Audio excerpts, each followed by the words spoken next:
gets your footy record.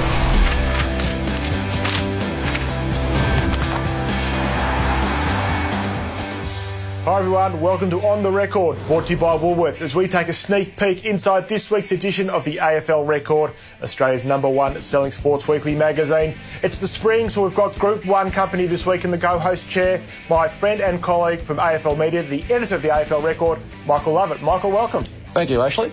Very good to have you here. Finally, you've been agitating for a long time. All of McLeod wants you here, so let's get into it. Of course, one feature this week we're looking at in the record is the expansion team, the Giants. They've made the finals after 5 years. It's taken a bit longer than it did West Coast. It took 2. Port Adelaide and Adelaide took 3 years. But the Giants are there now. What do you think? Are they ahead of schedule? Oh, I think they're right on schedule. You look back, they only won 3 games in their first 2 seasons, so you would think. And they were just mucking around. I think they had 36 players in their debut year, and just getting a lot of games into young kids. Those kids now are into their sort of 22, 23-year-old category. And I don't think they'll be overawed, but gee, they've drawn a tough one first up. It'll be a fantastic game. Do you think they can win the flag? Not at this stage. I think probably another year or 2. And some of those names, Dylan Shield will be seeing on the premiership stage, and they'll be stars. Now, Mick, a traditional feature, of course, in the first week of the finals, we have a bit of a look back at the season overall, how it's gone. I think I know what your season's highlight might be. Well, apart from Eddie Betts, a couple of nice goals, and of course Boomer breaking the record, but I did get myself along to round 1 to watch the Cats take on the Hawks, Ashley, at the MCG on Easter Monday. I saw a bloke running around number 35 jumper, and I thought, wowee, if the Cats done well here. He was unstoppable. He's been in scintillating form all year. He's made for September. Patrick Dangerfield, he's been an absolute star this year. Oh my goodness, Dangerfield. But another thing on Anzac Day as well, we saw one of the great moments of the season, I thought, on Anzac Day. Yeah, the big American, Mason Cox. Not many of us had heard of him. We saw a little bit of him in the NAB Challenge, and away he went. Kicked the first goal of the Anzac Day game, had the family out. And I was at the G a couple of weeks later. He took on Geelong, and the Pies broke the Cats open early. Then the Cats made a comeback, but he kicked a pivotal goal, running a bit like Justin Madden there a few years back in the last quarter. He galloped down, the bounce didn't look too secure. He had, I think, Travis Varco vacant in the goal spread. He thought, no, I'm going for goal, and he nailed it. He can bounce the ball, he can lumber in. The big American, he's kicked the goal! Now, Mick, turning to Match Centre, and of course the finals kick off on Thursday night, Domain Stadium, with West Coast hosting the Western Bulldogs, and it's going to be a very big week for Jonathan Giles.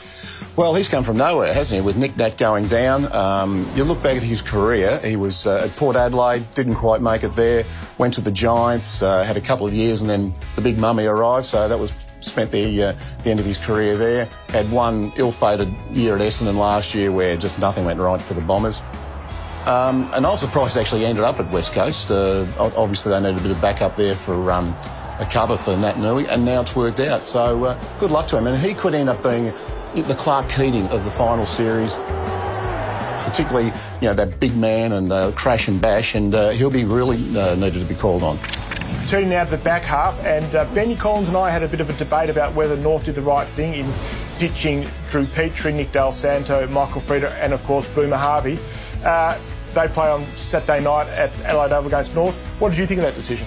Oh, I didn't like the timing of it. I thought that it smacked of a little bit of desperation to get some answers out of players. I think now we've had a bit of clean air. We've had over 2 weeks since it happened. There was all that emotion going into that round 23 game.